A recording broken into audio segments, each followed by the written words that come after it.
庭菜園ライフ。はい、皆さんこんにちは。目黒区で菜園をしている川西です。こんにちは。同じく目黒区で菜園をしている西川です。今日は8月の8日から8月の14日に配信した動画にいただいたコメントにご回答していきます。西川さん、もう今日ですね、撮影日が8月の15日になってますけれども、8月の半ばに差し掛かってきましたね。暦の上ではもう残暑ですね。何か贈り物をするとき、もうお中元とは言わないで残暑お見舞いっていう風になりますので、残暑だということなんですけども、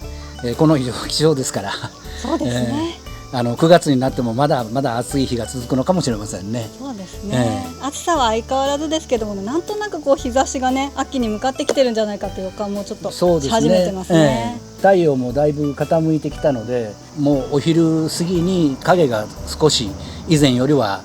できるようになったので、若干過ごしやすくなったとは言えますね。そうですね、畑でももういよいよ秋だっていうスイッチが入ってくるようなタイミングになってきましたので、そうですね、これからね、秋に向けてみんなでスイッチを入れ替えて頑張っていきましょう。それでは行ってみましょう。家庭菜園ライフ。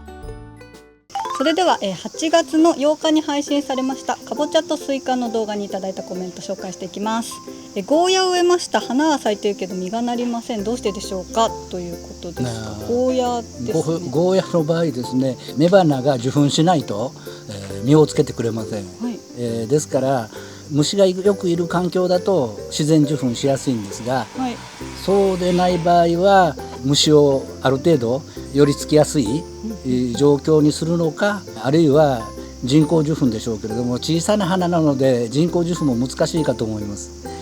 一番いいのは少し開放的な場所にして、蜂なんかが飛んでくるような環境作りをするのがいいんじゃないかなと思います。同じウリ科でも結構違うんですね。それぞれ花のつき方、雌花雄花とか、対策が違うのでね、ちょっと気をつけていきたいですね。あと小玉スイカの虫対策ってネットをかけたっていう方がいらっしゃるんですけど、ネットをかけることで大丈夫ですか？そうですね、ほとんどの場合問題ないと思います。何かスプレーするとしたら、自然農薬だったらやっぱり唐辛子焼酎液が一番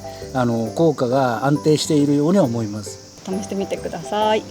続いて8月8日に配信されましたシソとバジルの動画にいただいたコメントです。動画の中で希釈倍率を6リットルに 6cc というふうに説明していたようなんですけれども、これだと100倍ではなく1000倍ではないかというご指摘いただいてます。正しくは 60cc で100倍で合ってますか？そうですね、はい、すみません、こちらのミスで失礼いたしました。ですので 100倍の倍率でやってみてください。シソと赤ジソを育てていますが、葉の色が悪くなってしまったという方いらっしゃいます。シソの葉の色どうしたらいいでしょうか？そうですね、青ジソの場合色はそんなに影響を受けないと思うんですけど、赤ジソは直射日光が当たりすぎると、ほとんどの場合赤い色、アントシアニンの色が抜けて緑になります。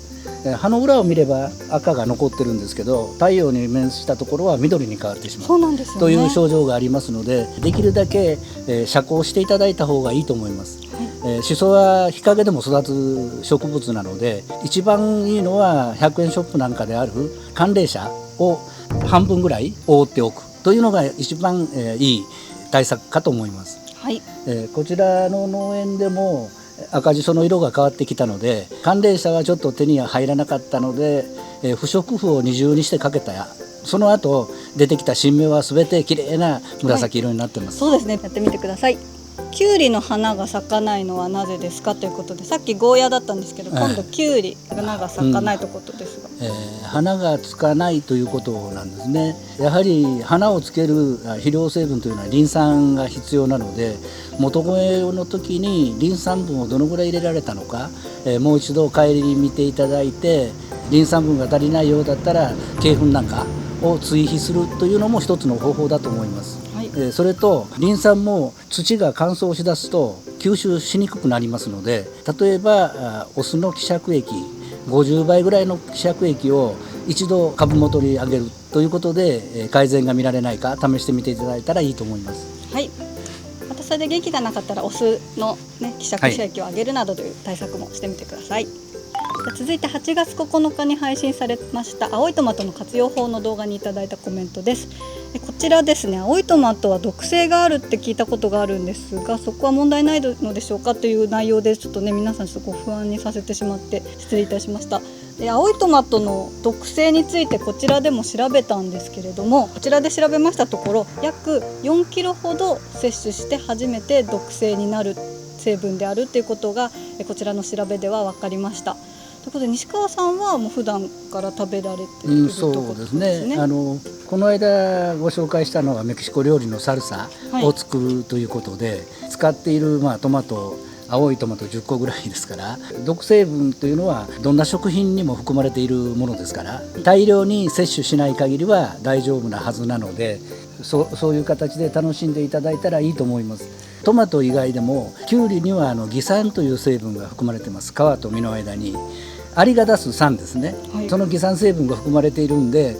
キュウリも大量に摂取すると毒性を帯びます。わかりました。ですからポイントは大量に摂取するか適当な量を摂取しているかだと思いますので、はい、あまり心配なさることはないと思います。はい、ただ体質によって反応が出てしまう方いらっしゃると思うので、少し食べてみて難しいようでしたら決して無理なさらないようにしてください。あと青いトマトの漬物も美味しいですよっていうことをご紹介いただいたりもしました。美味しそうですね。そうですね、漬物とっても爽やかでね、いいですね。ピクルスなんかもいいですね。それから青いトマトのジャムとかいうのもあるんで、皆さんもいろいろ研究していただいたらと思います。面白そうですね。はい、それでは続いて8月9日の大根栽培の動画にいただいたコメントです。大根を穴掘り機でというご紹介をしたんですが、この穴掘り機械はいくらくらいするものでしょうかというご質問いただいています。こちらで入手した時のものは税込みで3900円、ちなみに EC サイトはAmazon でした。はい、だいたい3000円から5000円ぐらいの間で手に入ると思いますので、はい、一度試してみたらいかがかなと思います。はい、よかったです。すごく高価ではないですね。はい、続いて8月11日に配信しました葉物野菜の動画にいただいたコメントです。短期間で収穫できる野菜は連作障害を考える上ではどうカウントすればよいでしょうか。例えばカブやチンゲン菜を1ヶ月育てて、その後にブロッコリーやキャベツというまたアブラナ科を植えると。この冬の間ね、こういった短いタームでアブラナ科は特に植えていきますけど、西川さんどうお考えですか。そうですね、厳密に言えば連作障害というのは起こり得るんで、確かに連作障害を避けるためには輪作をした方がいいんですけれども、家庭菜園でやろうとすると広さが限られてるんで、おのずから限界があると思うんですね。ですから葉物野菜でしたら1ヶ月半ぐらいで収穫できるんで、どんどん続けてやってみて、本当に障害が出るかどうか見ていただいた方がいいと思います。私の経験では連作障害で顕著に出てくるのは夏野菜のキュウリぐらいで、キュウリですか。それ以外の野菜では、顕著な連作障害と言えるようなものはなかったので、冬の間楽しんでいただくんだったら、気にせずにどんどん進めていただいた方がいいんじゃないでしょうか。はい、また春夏の時にね、別の種類を植えるなどとすることでしっかり対策できてきますので、冬短いですからね。冬はもうね、しっかり葉物たくさん取れるタームがかなり限られてきますので、少しちょっとやってみてください。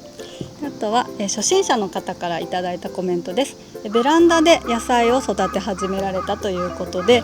スーパーで買ったパプリカを植えたということで、ちょっとねまだ30度後半で暑い中ですが、暑さに強い野菜育てることができますかということです。パプリカはね、パプリカをスーパーで売ってるものを植えられたんですかね。そうね、スーパーでそんなに今頃の時期に苗なんか売ってないでしょうから。そうです。ちょっと詳しい状況をね、お知らせいただいて、またちょっとパプリカってもうちょっと早いことがおすすめの野菜ではあるので、今の時期からベランダでもう初めて一から始めるなら、西川さんだったら何をされますか。今の時期にやるとしたらそうでしょうね。秋冬の秋冬の準備を始める時期でしょうし、もし何か取りたいんだったら一つの方法はキュウリはい、秋どれのきゅうりを今から植えるっていう方法はあると思います。そういう場合は苗をホーム苗をセンターなどでホームセンター買っていただいてなんかで買われて、はいやれば11月ぐらいまで収穫できるんで、はい、それは一度試されたらいいかもしれません。そうですね、実を取りたいということでしたら、そういったものも試してみられるといいかもしれません。続いて8月13日に配信しました残砂処理の方法の動画にいただいたコメントです。残砂を乾燥させた方が分解が早いということでしたが、乾燥させても土の中に戻せば水分を吸収するので一緒に思いますが、どう違うのでしょうかというご質問です。いかがでしょうか。基本的には変わらないと思うんです。一つの方法として残砂を別に積み上げて発酵させる時間がもったいないという方は、畑にそのまま吸い込むという方法もあります。土の中ですと土の微生物で2週間から3週間ぐらいで分解が終わってしまいますので、そちらの方が早いといえば早いです。ただ一つだけリスクがあるのは、どのような時期でも与糖ガとかガの類が葉に卵を産みつけている可能性があるんで、それをすき込んでしまう。すると 2,3 週間したら土の中で幼虫がうじゃうじゃできてしまう。それは避けたいですね。それを避けたい。そういうリスクを考えなかったらすき込むという方法も考えられます。なるほど。本日は8月の8日から8月の14日に配信した動画にいただいたコメントにご回答していきました。今週もたくさん楽しくご回答させていただきました。今の時期また秋冬へのスイッチが入ってくるところですので、コメントもまたたくさんいただいてて、もう励みになりますよね、私たちもね。また私の髪色に関するコメントなんかもいただいて、見ていただいてありがとうございます。これから秋冬に向けて、いろいろ質問も多くいただけるのかなと思うんですが、もう少し状況を詳しく、お知らせいただければ的確なお答えができるのかなと思いますので、この場を借りまして、お願いしておきたいと思います。具体的には例えばプランターだよ、畑だよとか、日当たりはどうだよとか、苗を植えたのか種を植えたのかなど、そういったことをですね書いていただけると、より細かくピンポイントでお答えできるかと思いますので、ぜひお願いいたします。でこの動画が面白いと思った方はチャンネル登録と高評価をお願いいたします。それではまた。